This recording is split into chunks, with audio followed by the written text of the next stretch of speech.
Next, we have the nativity performance by our OCYM members. ഉൽപ്പത്തിയുടെ പുസ്തകം 1-ാം അധ്യായം 1-ാം വാക്യം. ആദിയിൽ ദൈവം ആകാശവും ഭൂമിയും സൃഷ്ടിച്ചു. ഭൂമി പാഴായി ശൂന്യമായിരുന്നു.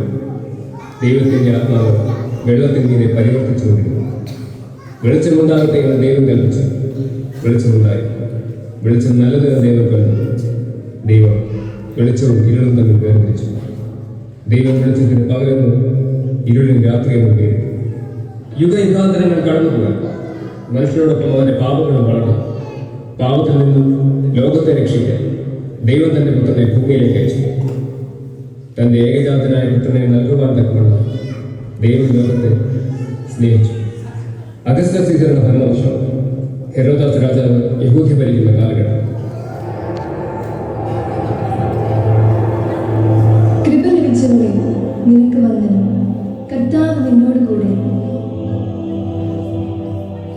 മരിയേ, ഭയപ്പെടേണ്ട, നിനക്ക് ദൈവത്തിന്റെ കൃപ ലഭിച്ചു.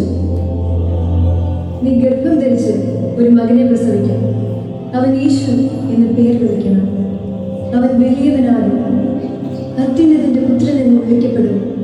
കർത്താവായ ദൈവം അവന്റെ പിതാവായ ദാവീദിന്റെ സിംഹാസനം അവൻ കൊടുക്കും. അവൻ യാക്കോബ് ഗൃഹത്തിന് എന്നേക്കും രാജാവായിരിക്കും.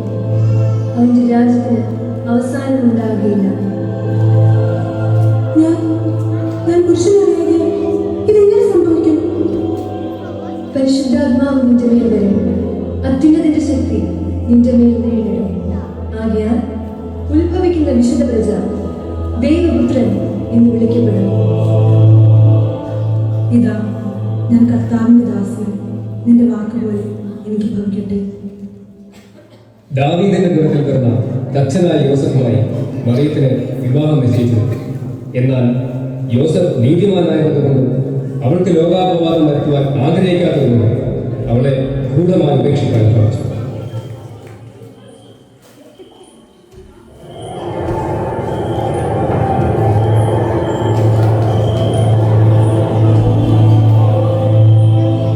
ദാവീദിന്റെ മകനായ യോസഫേ, നിന്റെ ഭാര്യയായ മറിയയെ ചേർത്തുകൊള്ളുവാൻ ശങ്കിക്കേണ്ട. അവളിൽ ഉത്പാദിതമായത് പരിശുദ്ധാത്മാവിനാലാകുന്നു. അവൾ ഒരു മകനെ പ്രസവിക്കും.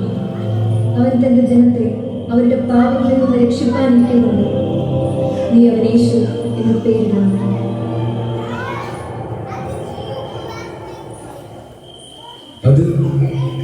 അതൊരു ദർശനമായിരുന്നു. അത് ദൈവദൂതൻ തന്നെ. ഞാൻ മറിയെ ചേർത്തു.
കർത്താവ് ഇന്ന് ദാവീദിന്റെ പട്ടണത്തിൽ നിങ്ങൾക്കായി ജനിച്ചിരിക്കുന്നു.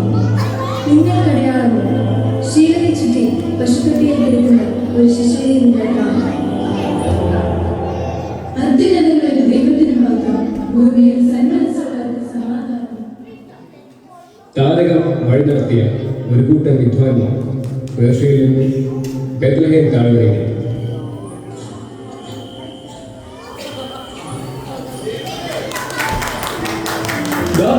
അവിടെ ആ നക്ഷത്രം കിഴക്ക് ദിശയിലേക്കാണ് സഞ്ചരിക്കുന്നത്. വരൂ, നമുക്ക് വേഗം യാത്രയാകാം.